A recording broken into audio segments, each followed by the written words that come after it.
We're going to call the February 6th, 2020 meeting of the Planning and Zoning Commission to order. The administrator would call the roll. Hank Bagelmann. Here. Payne. Richard Dane. Mary French. Stephanie Garner. Lance Gritters. David Huser. Here. Kathy Olson. Here. Heidi Solheim. Here.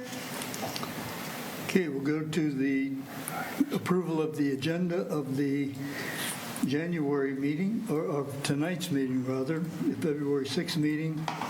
I have one item on old business I want to add, probably a 2-minute on the comp plan. Other than that, Move approval with the addition of the agenda. A second. got a motion and a second. Those in favor say yes. Yes. Opposed, no. And the agenda is approved. The minutes of the January 9, 2020 meeting were sent out. Any additions, corrections? Move approval. Second. Hearing no discussion, those in favor say yes. Yes. Those opposed, no. And the minutes are approved as presented. We're going to move into public hearing time. And there is a request, a rezoning request for the properties located at Parcel ID 0911200001 and Parcel ID 0911200018.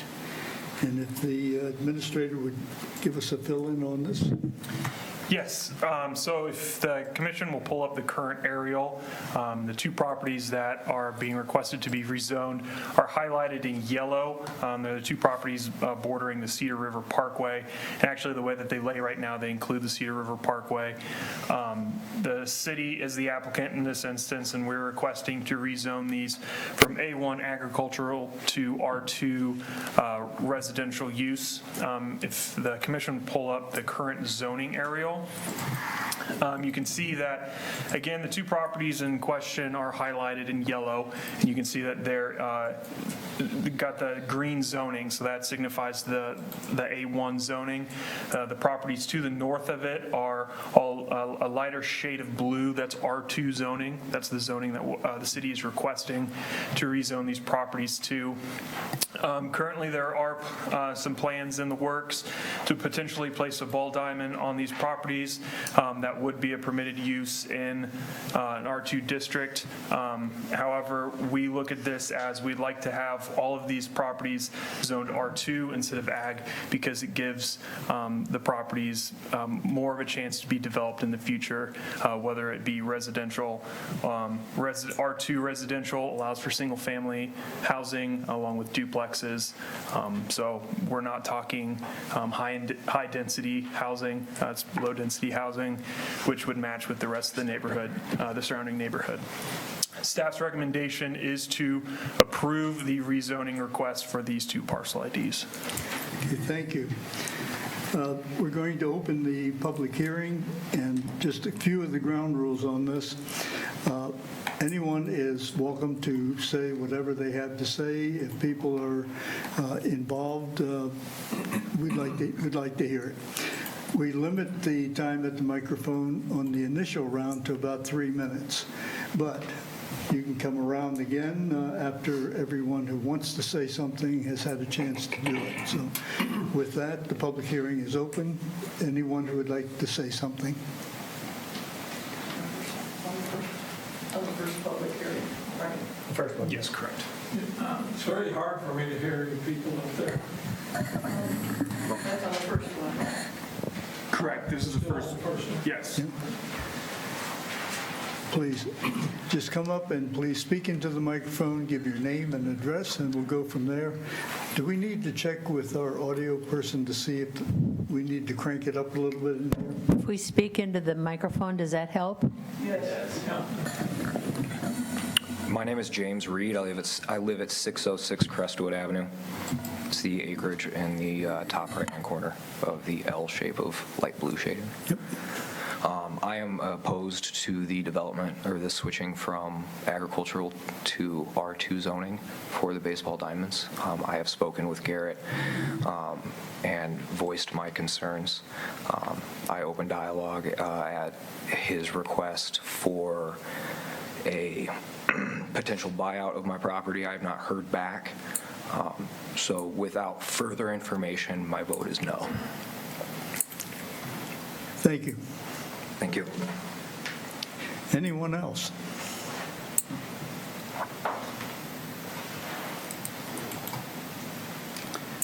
Well, seeing none, we'll close the public hearing and let's talk as a commission. For the public's sake, Isaac, could you give some comments, which I think you already have, but maybe clarify a little bit more about why isn't the whole thing, all of the properties already R2? Why is it not all A1 as opposed to R2? And what does that allow? Yep. So the northern two properties, as best as we can tell, it appears that at one point in time, there may have been plans to develop it as R2. I don't know why those bottom two properties were not involved in that. But like I said, as best as we can tell, there may have been plans at one time to potentially develop those as residential properties. And that's why it would be zoned R2, along with the other three properties and kind of the northeast property along 8th Street and Crestwood. Those obviously have been developed as residential properties. So as I said, R2, it allows for single-family homes, and it also allows for duplexes, condos. We're not talking about apartment buildings, nothing of that nature. So we're talking about low-density residential in this area. And would ball diamonds be, consistent with either A1 or R2? So ball diamonds would fall under what we consider recreational use. They are permitted use in R2. They would be allowed in an A1 via special provisional use. Again, we're looking at rezoning this as R2 because it's staff's belief that it gives these properties the best chance to be developed in a way that's cohesive with the rest of the neighborhood in the future. So. About other questions, comments? I wasn't able to go to that public conversation last week about the ball diamonds down here, but how much space is planned to be used for the ball diamonds? It'd be the entire area that's owned by the city up north of the parkway. So that whole kind of L-shaped piece. Yeah, the entire thing is planned, or at least projected to be considered by the council, because the council still needs to pull the trigger on the actual project. But they are using the whole thing. All of the outlined in yellow. The two yellow North green of the- parcels. And yeah. I'm looking at the zoning map, but there's 4 parcels that have the city of Waverly on them. All 4 parcels would be included in that project that's being proposed.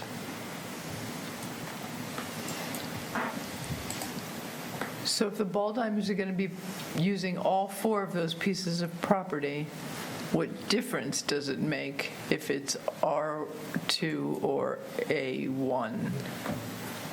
The way we looked at it is that the R2 is what's being projected for the ball diamonds is a permitted use in that zoning district.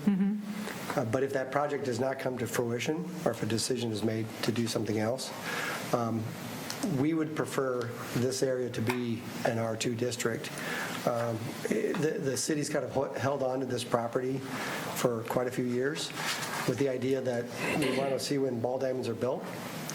It was purchased for that purpose a long time ago, almost 20 years ago. And so it's been held for that purpose. But if it doesn't go this time, if for some reason it doesn't go this time, then we would maybe project some, maybe selling the property for development, at least part of it. Some of it's got some flood zone issues. Most of it is in the 500-year or out of the 500-year flood zone. And so there could be some areas that could be developed and maybe not the areas that are still in the 100-year zone. It depends on how you design it, but how you do the flood control measures that you might do if you developed it for housing. But at this point, be clear, we are doing it all consistent together so it can be used for the Ball Diamond project or it can be used for housing if it doesn't go through. And in housing, we're talking about up to duplexes, but not apartment houses. That's correct. Correct. Yeah. But you could end up having a rezoning request if it didn't go to the Ball Diamonds to change from an R2 to an R4 or 3. We could, and my guess is that we would probably not look at that very favorably because No, of I the understand neighborhood. that. I mean, Right. I understand where you come, but somebody could come in if it goes on the market, and Right. it goes back, doesn't it go back to when the ground was purchased for the soccer fields, I think, when that was all, part of it was from Dr. Eliason, the other part was from, Weisenberg or Weisen something. I can't remember the name, yeah. There's a couple different, I think these are different farm pieces. the two Yeah, there was colors. two different farm pieces there. Yeah. Any other questions, comments? I mean, the thing there is you can't just say it's Ball Diamonds, it's really R2, you know, and, I mean, I think we really have to think of it as R2 and not where, what somebody wants to do with it, you know. I move that the Planning and Zoning Commission recommend approval of the rezoning request for the properties located at parcel 0911200001, I think I've got that right, and 00018 to the city council. The minutes will reflect it The correct accurately. numbers, that would be great. Do we have a Second the second? motion. Have a motion and a second. Any further discussion? Isaac, I'd like to do a roll call. Hank Bagelmann, Yes. Kay Payne, Yes. Richard Dane, Mary French, Stephanie Garner, Lance Gritters, David Huser, Yes. Kathy Olson, Yes? Heidi Solheim. Yes. Okay, the motion is carried. Let's move on then to item 2, the rezoning request for the property located at 1661 3rd Street Southwest in Waverly. And Isaac, would you give us an overview of this? Correct. So this street, as you can see, if you pull up the current property aerial, sits along 3rd Street Southwest. It's the location of the former Church of Jesus Christ of Latter-day Saints. The applicant is requesting a rezone from R3 residential, multifamily residential, to a C1 commercial district. They're requesting this rezone with the intent of developing the existing building into a child care facility. Staff's recommendation is to approve the rezoning request contingent upon the property being sold to Amcon Construction Company LLC. Amcon Construction Company LLC is the ones that submitted the application for the rezoning. Staff has received multiple letters and has talked to multiple residents within the neighborhood. So I will pull those out. Staff's been contacted by 8 individuals. You would pull up the current property aerial. I'll go through approximately where these individuals live adjacent to the property. So Jared Hartwig of 105 Flintstone Drive, he lives directly to the east of the property. He contacted me via phone, and he said that he is for the project. He thinks childcare facilities at this location would be a great use. Robert and Jane Harrison contacted me. They live at 1721 3rd Street Southwest. I believe that is to the south of the property. They contacted me in person, and they said that they are not necessarily against the rezone, but they are very concerned about increase in traffic, as well as some concerns about what it'll do to the value of their property. Diane Hansen contacted me via phone. She lives at 204 Oak Ridge Circle. Again, that's to the south of the property. She had concern about traffic.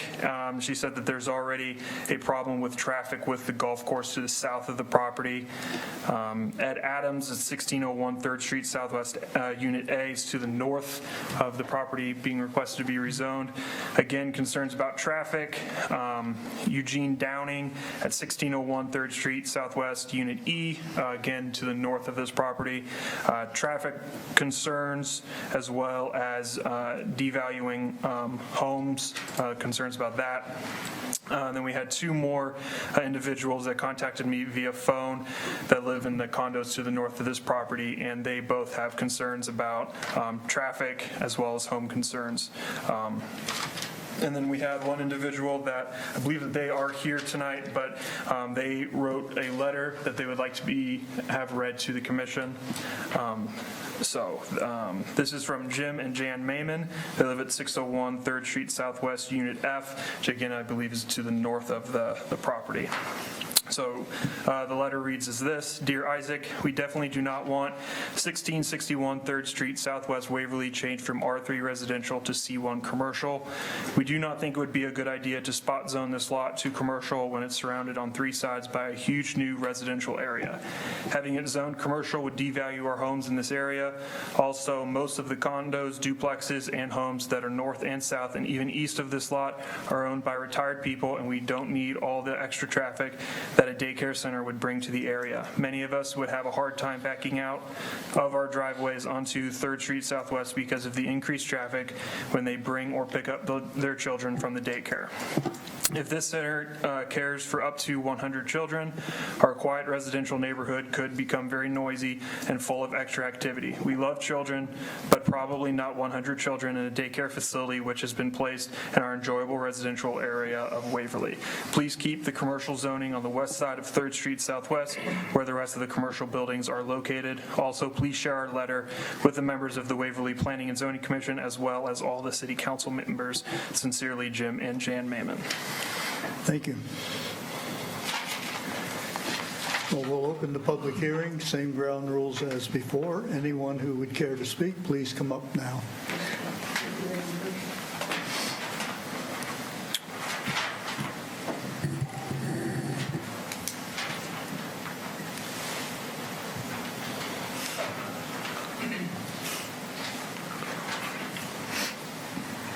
I'm sorry, but I'm not as fast as I used to be.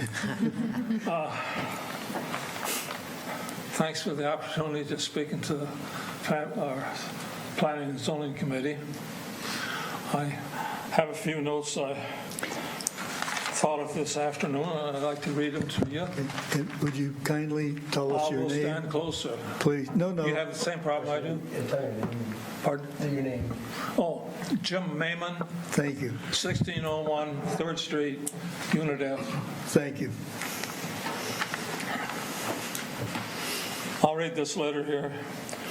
2 years ago, we purchased a Unit F in Stonehaven condos. That's the first one north of the Old Mormon Church, 1661 3rd Street Southwest. The lot you want to change from residential R3 to commercial C1. When we purchased this condo, we did so because it fit our needs. Number one, it was close to the grocery store, eating places, gas stations, and even Walmart. Number two, it was just the right size, 2-bedroom, 2-bath, 1,500 square feet.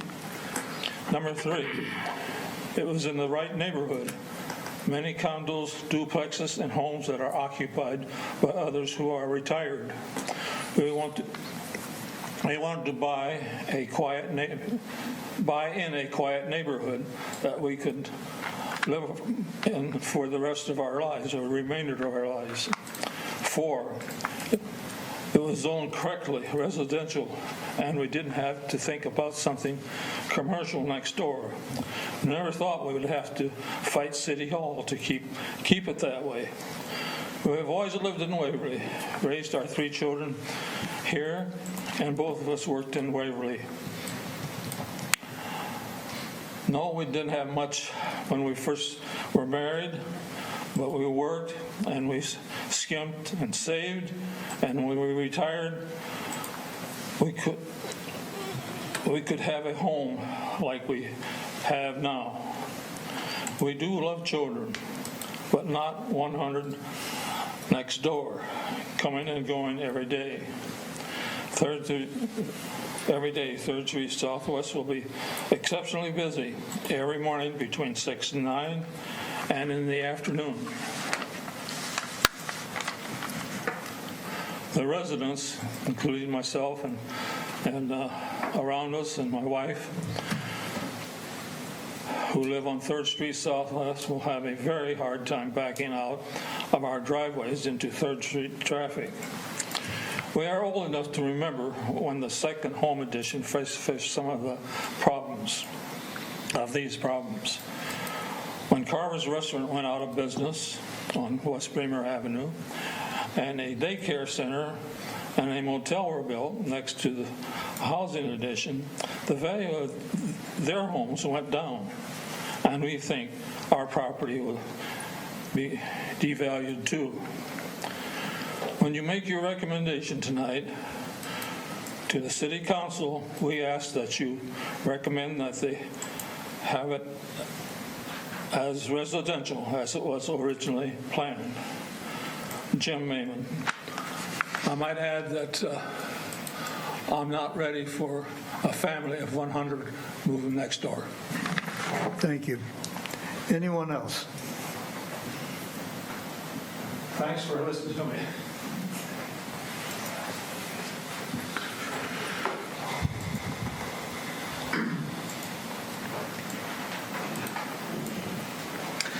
Hello, Commission. My name is Ben Dow, and I'm a citizen of Waverly as well as one of the local pastors and also a real estate agent with RE/MAX, and I am representing Amcon Construction, the buyer's agents. So as far as wanting to address the concerns of the neighborhood, first of all, as a pastor in town, I know that a few of our churches are still looking for homes, Riverwood Church as well as Orchard Hill, who are renting out space from the city at the school and at the fairgrounds. After I've showed the property to both of them, and both congregations are not interested in the property just due to its look, actually, like the exterior. They feel like it is just not a good fit for either the size of their congregation or not. So as far as being able to repurpose this building for what it is currently used as, there's just not an opportunity to do that. And then having shown the property to a few other parties, we haven't been able to find a good use. So it feels to me that as far as an infill use for the building as it currently is, a daycare facility is a great choice for that. Amcon, as well as New Creations, who will be the folks running the daycare, do care about the quality of life within the neighborhood, and that is why, in talking with Isaac, we've chosen to go with the most restrictive form of zoning, going from R3 to C1, and then we'd also be filling out a provisional use permit to be able to operate the daycare in that facility. And the reason we wanted to pursue that route rather than a more liberal zoning ordinance would be if, in the unlikely event a child care facility wasn't supported by the community, we wouldn't want it to be turned into something, I don't know exactly what's even allowed in C2, but we know that with C1 it would mostly be like office space. So if it would be, a dental office or a chiropractor or something along that lines. So we do want to do the best that we can to maintain and preserve the quality of life within the neighborhood. I can't really speak to noise or to traffic. I can speak slightly to home values. Of course, home values are cyclical, but generally trending upwards in Waverly. I know just from the clients that I have worked with that condos are highly valued and desirable within Waverly. I've had at least 2 clients that I have worked with this past year, 2019, that I've not been able to find condos for. So I think that the demand will continue to be there. It would not negatively impact the condos. I also think that it would make the residences behind the building more attractive for families that would want to patronize the daycare. So, again, as far as an infill use, I think it's a great use of the space. It fits well within the constraints. We do want to respect the neighbors and the quality of life that they experience, but I will let the folks who will be operating the daycare speak more towards that. Thank you. Anyone else?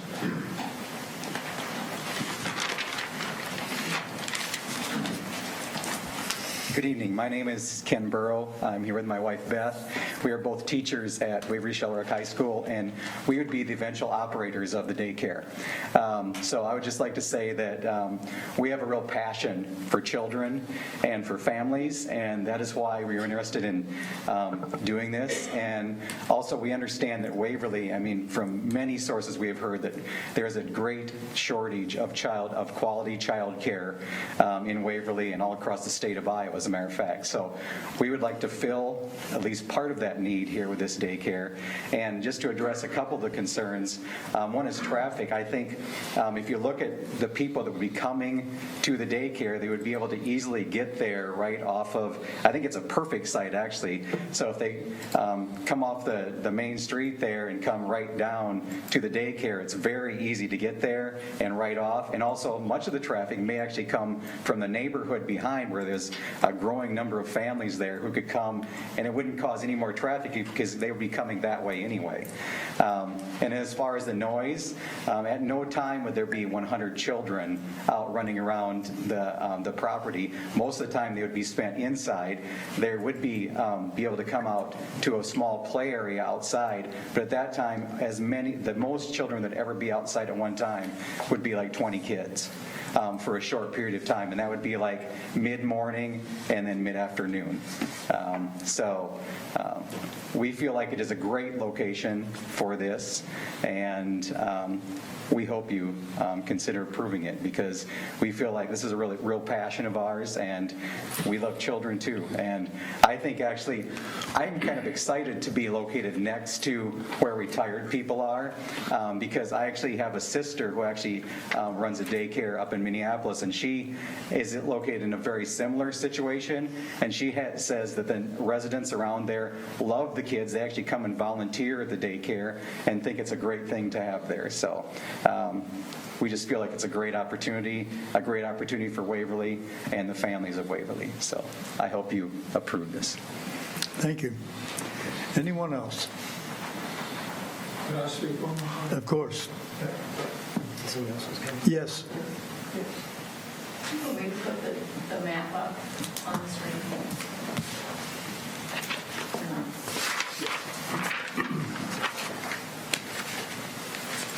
Would you like just the aerial? Excuse me, sorry.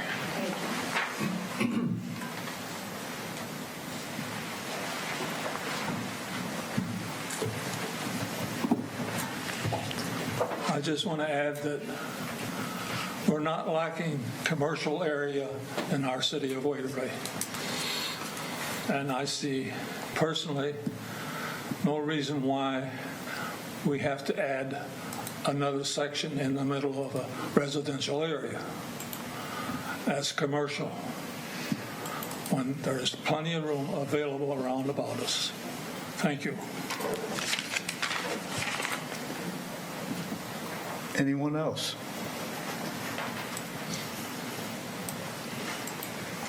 Good evening, Commissioners. Travis Tolliver, Executive Director for the Waverly Chamber of Commerce. I know that you already have my letter of support, but I just wanted to come in person and just reinforce that on behalf of our organization, we do support the opportunity to have more daycare in our community. I've listed several reasons in the letter, but the most important I want to just reemphasize again, from an economic standpoint, it really is the linchpin to a lot that happens in our community. The housing market, the retail market, our schools, our entire community is affected by the lack of daycare. And most importantly, our businesses who are trying to recruit skilled workforce to our community are not able to do so successfully. They might be able to work here, but they're not able to live here due to the lack of childcare. And so from an economic standpoint, our organization supports this on a personal nature. As a father of two 2-year-olds, I would be excited at the opportunity of knowing that my children were in a neighborhood area and maybe of a less traffic area than, say, along Bremer Avenue or other places in our community. So just wanted to reemphasize that the Chamber supports this opportunity, and we hope that you will approve. Thank you. Anyone else?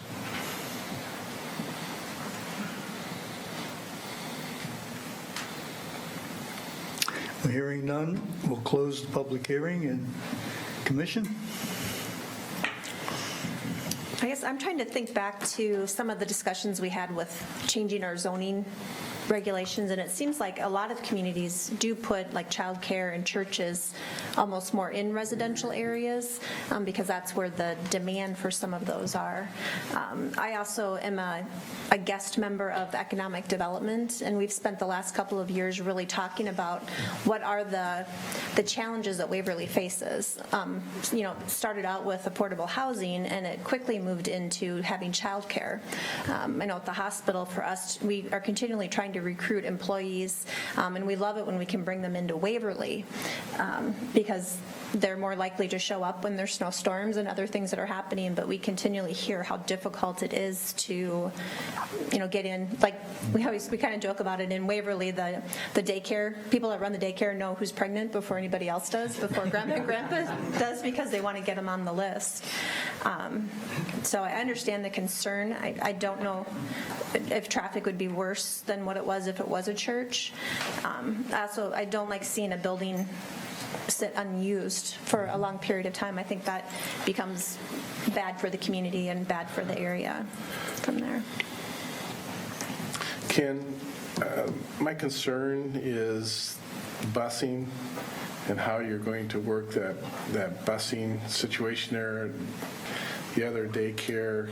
I guess, can you address that? Because I just think I look at the other daycare and the problems they have for buses, getting buses in and around there. I'm a little concerned that you're going to have a problem there like they've had up at the other daycare. So the vast majority of kids at the child care center would be coming from parents. So if we did do like before or after school care, it might be possible that we would have one bus come and pick up kids in the morning and then drop them off in the afternoon. That would be the only busing we would have. So yeah, but how are you going to work that around, or getting them in and out with cars being in there? I mean, that's well, the only cars that would be in there parked would be people working. Well, and plus people dropping kids off, right? And that's what the problem was up at the other one. And will that tie up, because that's an arterial there, 3rd Street is, and I'm supportive of daycare. I'm just concerned that we don't end up with the same kind of a problem that we have up there. I guess from my standpoint, I'm thinking of like them getting off Bremer Avenue. Assume you're just talking about Waverly Child Care and getting off Bremer Avenue into their extremely small parking lot there would be very different to me than on this side street pulling in and getting the kids and then coming out. It seems like we have a much more accessible parking lot than they do. Because I know I've tried to pull into their parking lot too, because I had students work there that I had to go visit for the MOC program. And that's very small parking lot for what they have. And I think our parking lot is more accessible and it's easier to get to because it's on the side street. So that'd be it's my. It's not really a side street. That's an arterial. I live. I know, but it's not like Bremer Avenue, I guess is what I was saying. Yeah, because it directs the traffic that comes from. Yeah, no, I understand. And that's just what I'm kind of concerned about there. I understand. That the buses can get turned around and not tie up the street. That's the one concern I have. I think if you notice, there's also, I don't know if you've ever been in that parking lot, but what you see, I'm looking at a picture here on Bill's screen. What you see is the parking lot on the side of the building. There's also parking behind as well. So there's more parking there than you even can see from that picture that you're seeing right now, because there's the storage shed and there's parking around behind, where that would be where the staff would park, so. Yeah, that's only my concern You there. can't turn a bus around. That's just the, that's the only probable concern I have there. I mean, I'm not against daycare, I just don't want to see it tying up that traffic, because that 3rd Street is, 3rd Street is an arterial, and it takes a lot of traffic. Yeah, it's possible for after-school care, there could be some school-age kids, yeah. I mean, that would not be the primary focus. Yeah, no, I know that, but the buses stop down in the daycare that's on the other side of the highway there, and they back out and they pull in there, and it does tie up some of that traffic. I've seen that happen, and then that's my only real concern there. Just to make sure that there's, it doesn't end up tying up traffic, that's coming to 3rd, down 3rd. For the public's sake, what is the on-street parking on an arterial? Just to clarify, this would not be considered an arterial. It's a minor collector. It's a collector street that has, and there is a difference. I mean, an arterial is like Bremer Avenue or some of these other larger, but a collector still has traffic on it. This is an area where there's a multiple collision of zonings. Across the street is commercial. Up the street is commercial, and so you really have a street that that divides the line between commercial and housing. And like in a lot of areas, there's a layer of multifamily.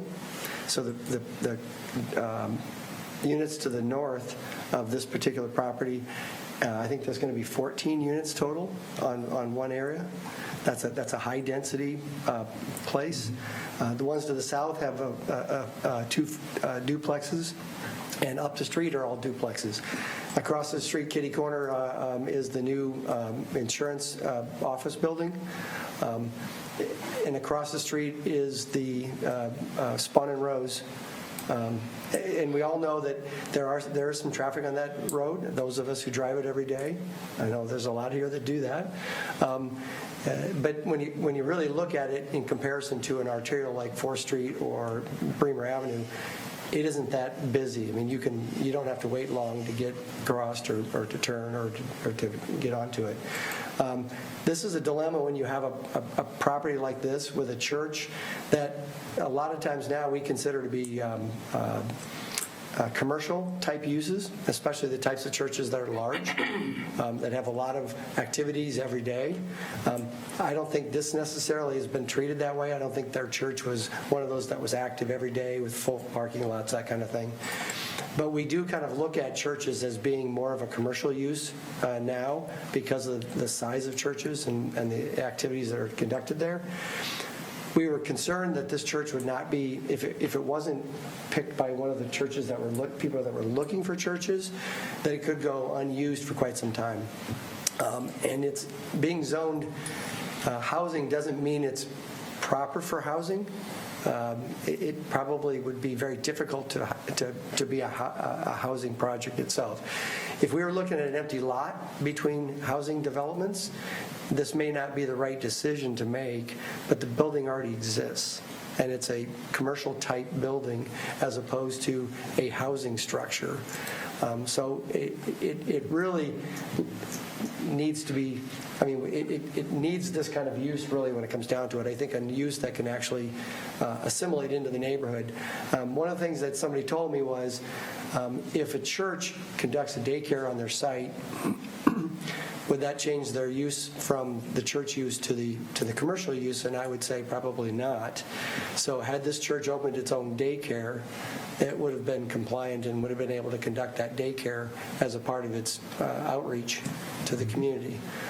Just as other churches have done that throughout in the community to have childcare in their facilities. So this is a good infill, a good reuse of property might not get used otherwise.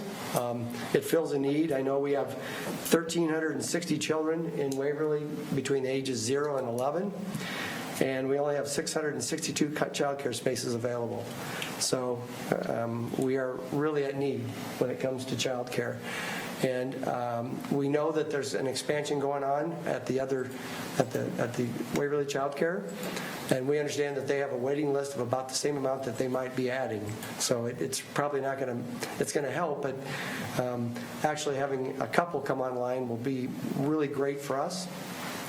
We need to have more people working, and some people can't work because they don't have daycare. So we hope that this is a kind of good infill reuse of a property that might be difficult to reuse otherwise. I remember about a year and a half ago, the city had a major strategic planning session, and many people involved, probably, 50, 60 or more people came out. And my recall is that when they prioritized the needs of the city in the near future, actually near future being today, child care was right up there at the top of the list. Travis, you may recall specifically where that was, but I think that represents an accurate statement. The other question I have, where did the number 100 come from? I can answer that. For the size of the building, that's what we could be licensed to, is up to 100 children. All right, thank you. Anyone here have anything else? Yes, the public hearing is over, but you may come up with a question, please. I have a question. I'm Jan Raymond, live right beside the property you're talking about. And I understood that there was no parking on one side of the street, 3rd Street. Is that correct? Down the street a ways, there is a sign that says no parking on that side of the street. So I was wondering what the city had. I believe on this block, it's parking on both sides. There isn't anything down at the corner. In the next block, when you get to that area, as it turns the corner, there's some no parking on the side where the driveways are, I believe. On the east side? On the east side, yes. We have always kind of taken that to go all the way through. So we've told people that have parked in front of our house they weren't to park on that side of the street. So And you may be right, and actually... I don't know. And the reason I guess we look at this property as being ideal for something like this is because I don't think they'll need to have anybody on the street because there's so many parking places. Well, I mean, just for letting children on and off. But most childcare wouldn't do that from the street, though. If there's They'd plenty of have to parking turn places, in. They would turn in. Yes. So there'd be that constant in and out of the driveway then. In and out of their driveway. Yes, there would be cars going in and out, especially in the morning and especially in the Yeah. afternoon. That's what we were thinking. There would be excess street traffic. Okay. From the commission, anything to be added? You ready to vote? We need to have a motion.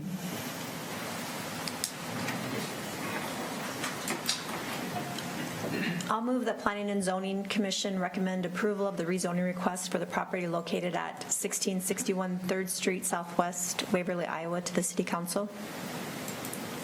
Do we have a second? Second. Isaac, I'd like to do a roll call again. Heidi Solheim, Yes? Kathy Olson, Yes. David Huser, Yes. Kate Payne, Yes. Hank Bagelmann. Yes. Motion is carried and will be forwarded to City Council as a recommendation. Next item is under regular business is the final plat for the Pheasant Ridge Subdivision. This is a topic we took up, I believe, in December. Correct, yes. So where are we now, Isaac?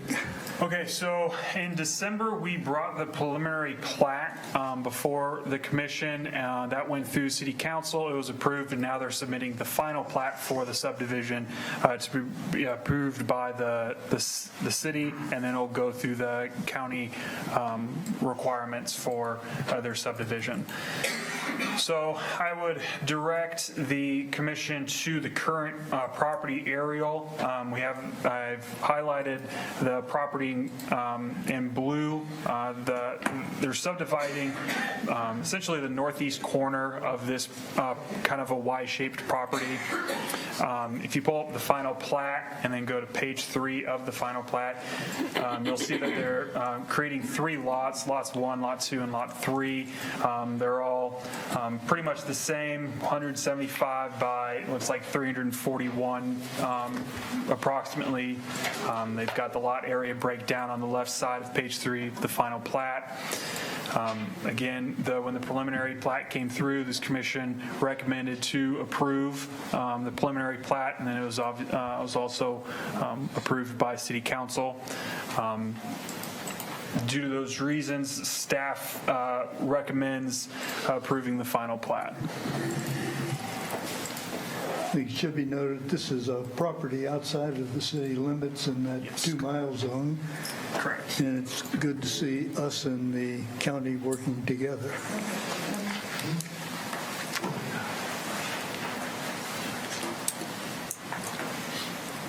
Questions from the commission?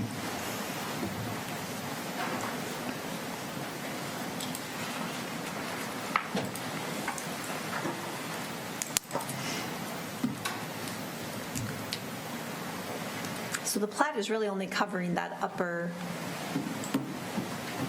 right corner, right? The rest of it is still, if there's more development in that, that'll come later? Correct, yes.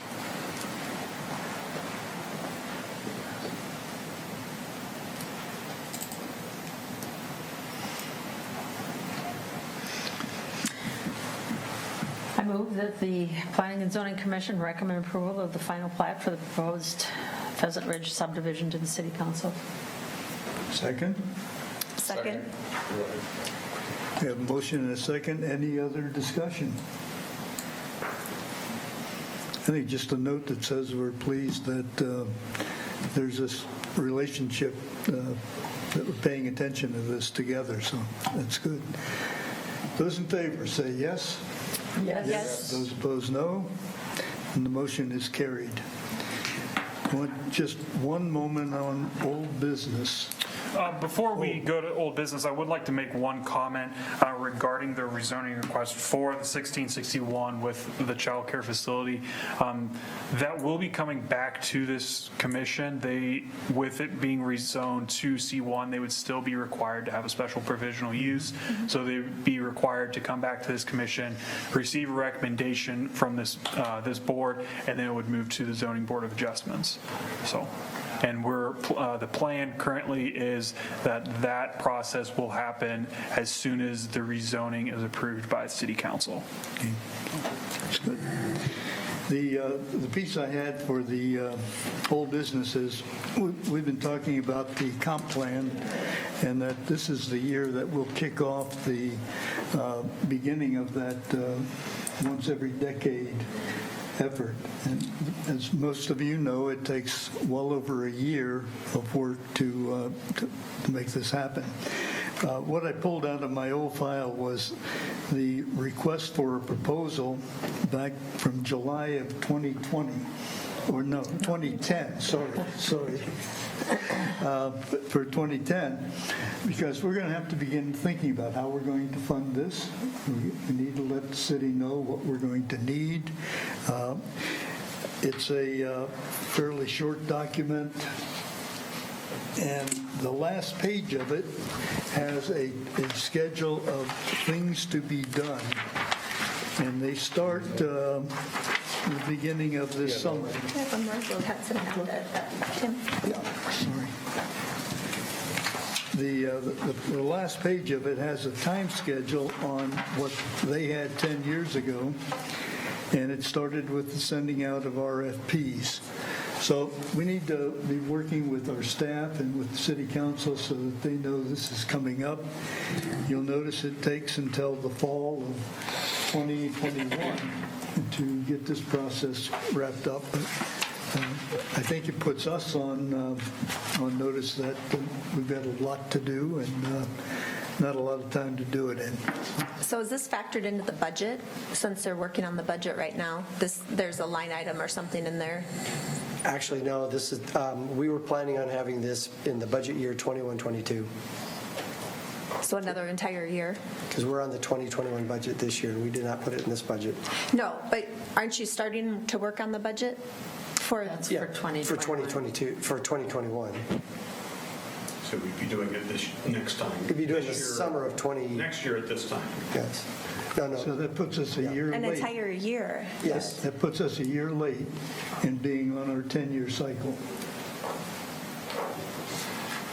And given that we did that update in 17, we decided to bump it that 1 year. Would have been nice if somebody had talked with the commission. I believe I talked to you about that, Hank. We had some conversation about it. But okay. I didn't know it was a final deal and that they're just not going to take it up. At this point, I mean, we could actually put something in if we knew what we had to put in as a placeholder. We knew this year was going to be a difficult year for the budget, and so I think that the plan was to go that extra year into 21-22. What's the fiscal year cycle? Is it July to July June 1st? 30th. Okay. And what was the cost of this, or the budgeted amount 10 years ago? I don't know.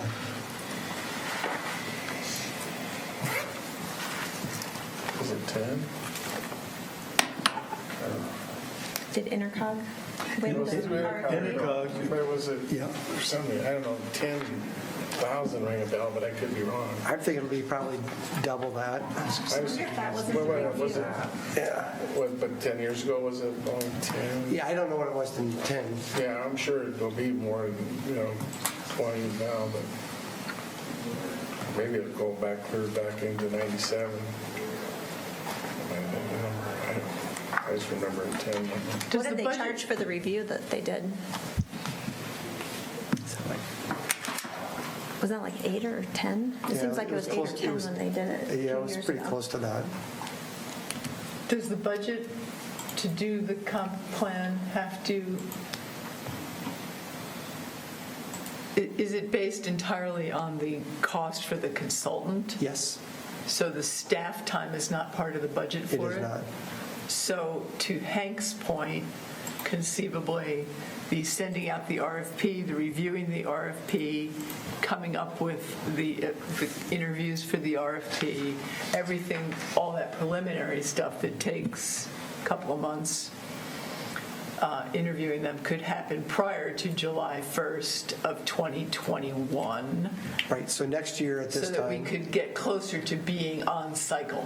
right, so next year at this time when we're doing budget, we would have that in the budget for that following year, but we could start immediately with some of the preliminary things that don't require the consultant's fee, the consultant work. Staff would be doing some work in that regard. We're actually doing some prep work for that anyway.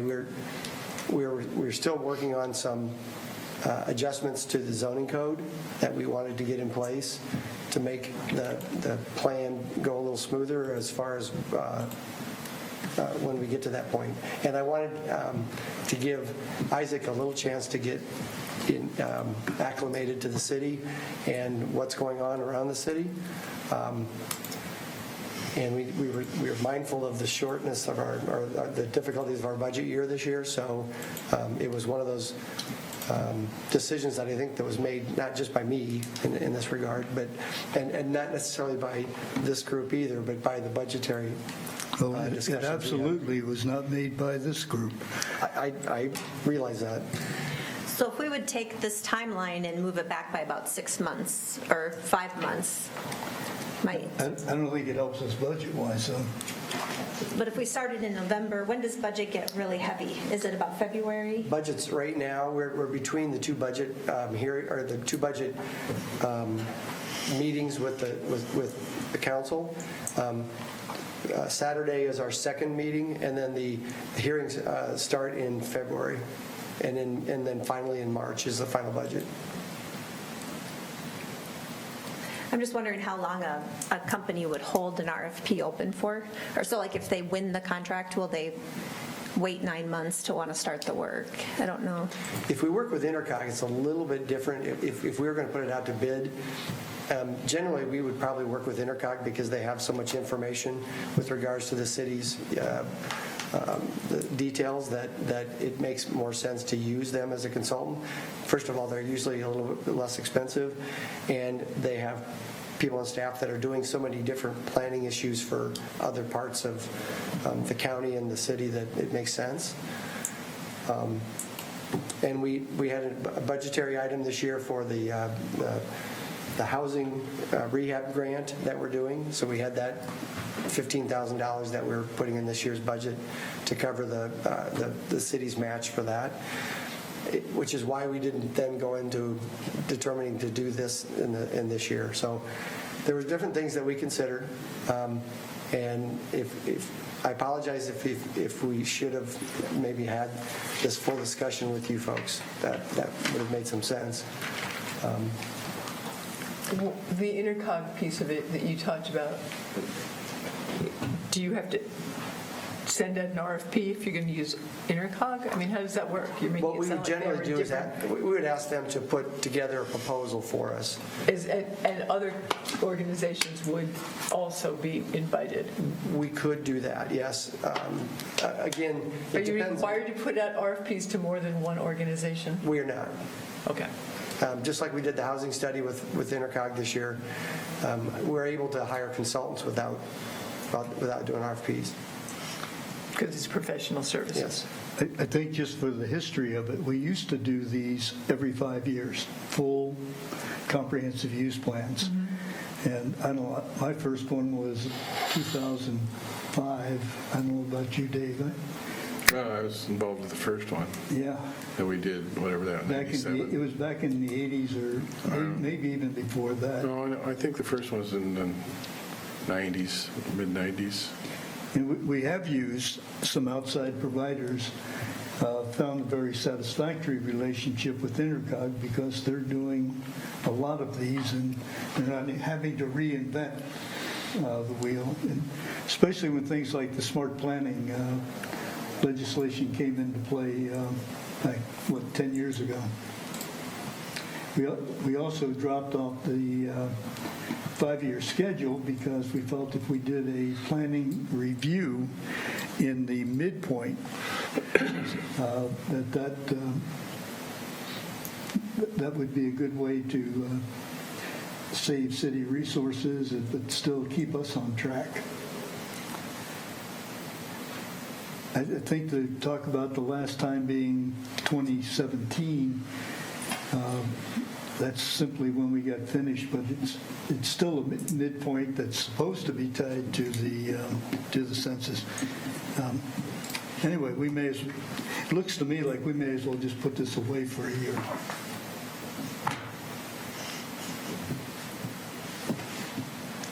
Well, I don't know all the nits and nats of this, but based on Kate's question about when the budget is approved and when this could be actually started, does it really demand a whole year delay? You're saying by budget, we can't really start billing Intercog or whomever the consultant is until July 1st of 2021. And Intercog facilitates the meetings, facilitates the note-taking, basically creates the plan for us based on their interaction with us.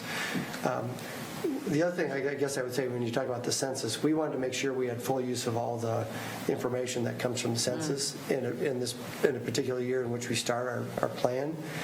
And we felt that giving it the year after the census is done maybe would be a more accurate way of doing it. When do you get census data from 20? Well, they don't even finish doing the interviewing until May and June, I think it is, or even into the summer. So information won't be available till later in the year, I don't think. That's the way I understand it, because they're hiring people to go out and do visits in June and May and June. And I can't believe they can make the compilation and do all the things they need to do to have that available to everybody. I mean, they must have in their plan when they distribute updated data to communities across the country. I mean, it must take them some time. Yes, right. I mean, So I think they're that's, not going to be overnight. They have a better app. yeah, we want a better app. We're not going to have a shadow app, right? His,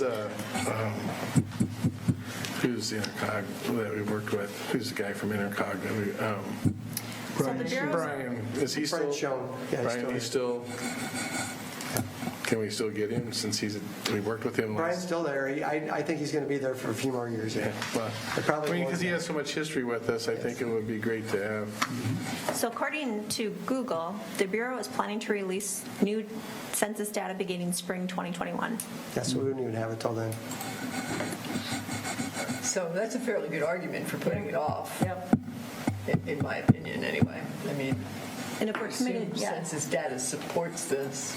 And if we're committed to going with Intercog, if that's what makes the most sense, we don't really even have the RFP process. So it's really asking for a proposal in January or early February Right, from that Intercog tightens to that get down. it set. And the housing study won't be probably done until the summer, or end of the summer. How about the traffic study? Traffic study will be probably in June. this year, In May, I think is when they're going to do, April and May, I think is when they're trying to do it, when school's still in session. Boatloads of information to measure. I'll need a year and a half to do the study, the comprehensive plan with all that data. I know. That's why we have Intercog, so they can take the data, tell us what it says. And they do this for a lot of different cities in our area, towns in our area. And I'll tell you that I was at the League of Cities and I went to a session on comprehensive planning, that was part of it. And the fact that we are even close to 10 years cycle is probably in the top 1%. Because most cities are lucky if they've had one in 20 years. So in the state law, it doesn't require it, it suggests it. Is the way it works. And I think we should do it. I agree with you that we should stay on schedule, not just because it's a good thing to do. For a city like ours that's growing, it's amazing how much has happened since 2010 to 2020 to know that we really need to keep on the planning aspect of this. Most of your cities don't change that much. Like, that's what you're really saying there. Some cities don't because they're not growing. Yeah. I mean, they're just, they're not. So if we start with the 2021, then that puts us on a good cycle. So we'd have 10 years with the next census, so there's enough time to get the data. Right, and after the next census, the 10 years after the next census. Any other business? Move we adjourn? We are adjourned.